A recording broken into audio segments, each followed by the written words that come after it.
Welcome to the link for this week.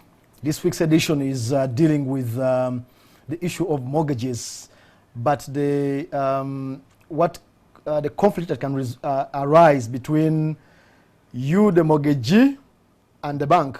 We are going to deal with the most contentious areas. And tonight, my guest is a lawyer, Mr. Kato Mukasa, from Mukasa Lugarambi and Company Advocates, and he specializes in commercial law. Mr. Kato, welcome. I don't know whether Balongo, they say Kato, Mr. Mulongo. Okay. Yes. Welcome. This you, question of mortgages, the banks are pushing that people get mortgages, and it can make sense to somebody who chooses. However, they can develop issues. So we want to know generally, as a person who goes to the bank to get a mortgage, what are my rights? Let's start with that. Yeah. Thank you very much, sir, for hosting me, and thank you for the opportunity to share the knowledge with the audience. Yeah. Now, it's all of us in one way or another need money. And when you're in business, there are times when things are hard. You need to get some loan here and there. There's a big deal coming up and you need 100 million. So in one way or another, you're going to go to the bank, and the bank is going to tell you, these are the conditions. You are going to give us your property, which we call now a property to mortgage. Now we are entering into a mortgage. Now, entering into a mortgage means that you are going to put in your property as a security. Sometimes you may not even have all the money, all the properties they want. You may even get another third party. Like I say, I'm Kato, but my friend Sam has a house and is willing actually to also give it to me to act as security for me to get 100 or 200 or 500 million from a bank. So there are rights to a person who gets this loan, and there are rights to a person who gives this loan. Yes, the bank. The bank. So here now we use it. I won't use the technical word terms of mortgagee, mortgagee, I won't use them. The person who goes to borrow the money and the person who gives. You can now talk about the bank and the person who borrows the money. Okay. Now, for example, when you go to the bank, it's very, very important for you as a business person. You don't need to have gone to school. You just need to know your rights. That one, there is a law called the Mortgage Act. The Mortgage Act has sections. You don't need to know them, but at least you have to grasp the principles. That when you look at the Mortgage Act, you look at Section 2, which defines Section 1, which defines who is a mortgagor, who is a mortgagee. Then you look at Section 3, Section 4, Section 7, 8, 9, 17, 19, Section 20, 22. Now, those sections will give you rights. But what they do is that they create duties. Yes. And whenever there is a duty created, there must be a right. And when you have a right, there must be responsibilities that come along with it. So in law, there is a principle which we normally say, there is a saying, we normally say that once a mortgagee, once a mortgage, always a mortgage. Now, when you go to a bank, there are rights. For example, before you get that loan, you are going to enter into an agreement, which you call a mortgage deed. Yes. Now, that agreement must be precise. What banks usually do, they will give you, and this is a warning to those who go to banks to get this money, they will give you a deed or a contract or an agreement, which is about 20 pages. With so many technical terms. And you get overwhelmed. You get overwhelmed. Even if you went to school sometimes, without being a lawyer or a commercial practitioner, like you now, you are into commerce, you know these things, you are likely to get lost. There are terms you don't know. Now, the right of a person who goes to the bank to borrow and the Mortgage Act are that one, that agreement must not exceed 4 pages. So 20 is already illegal. It's already illegal.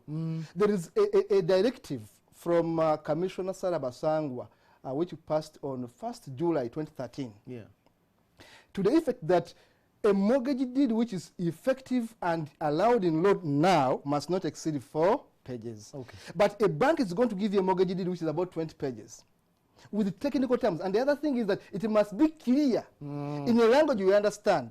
Terms, conditions, warranties, everything must be clear to you.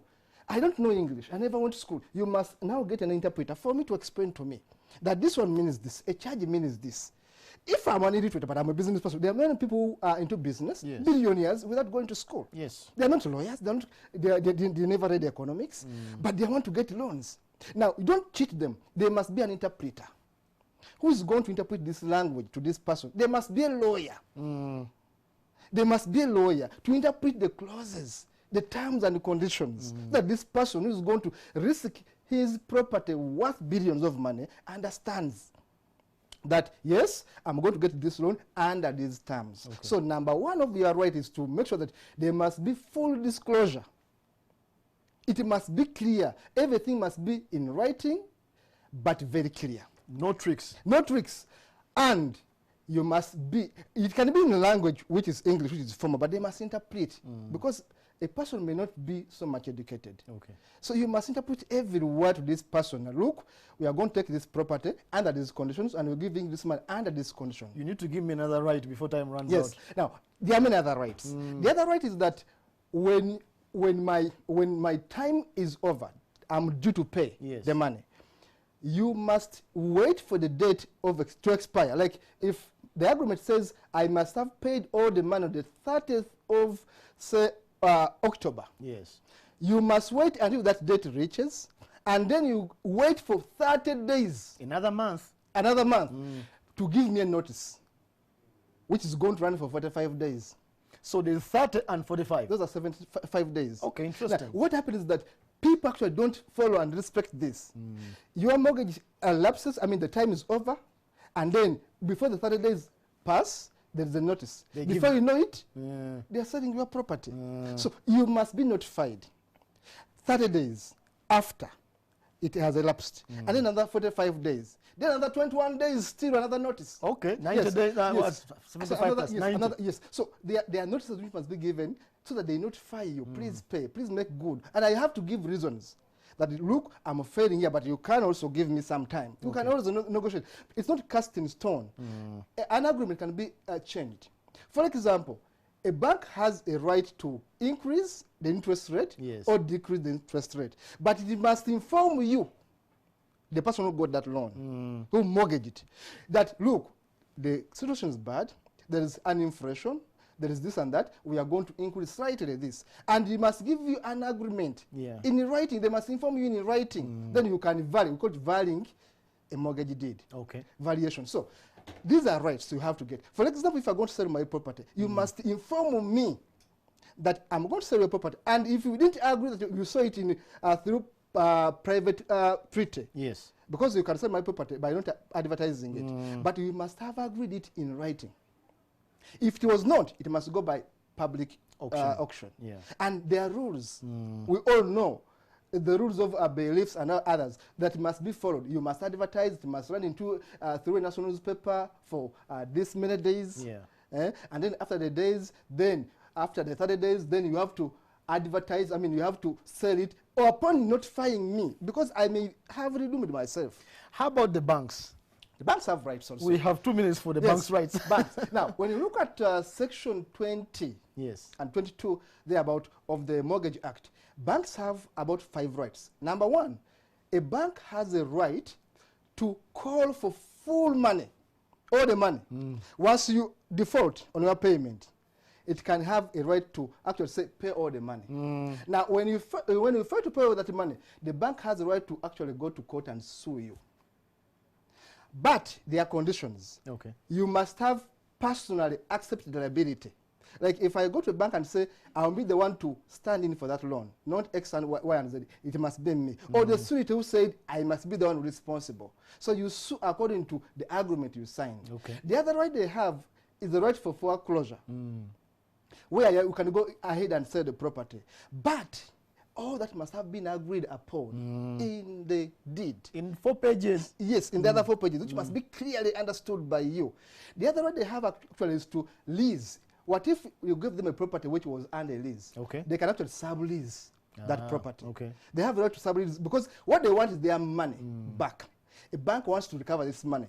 A bank is not a business of selling property. No. No, it is the business of giving you money and receiving money. So they have all the right to sell the property, but under procedure in law. Okay. Yes. We were supposed to touch the issue of valuation, but time has run out on us. But I let Mr. Kato explain that at length so that we understand, because people have gotten into trouble over not understanding these things. Yes. We have just scratched the surface again. Yes. But we'll come back to this issue. I'll bring back Mr. Kato here to talk about the valuation. Yes. Sometimes the bank values your property at a different value, and yet you feel it's more expensive, it's more valuable than they have. I'll do that. Thank you for joining us. That was the link tonight. Yes.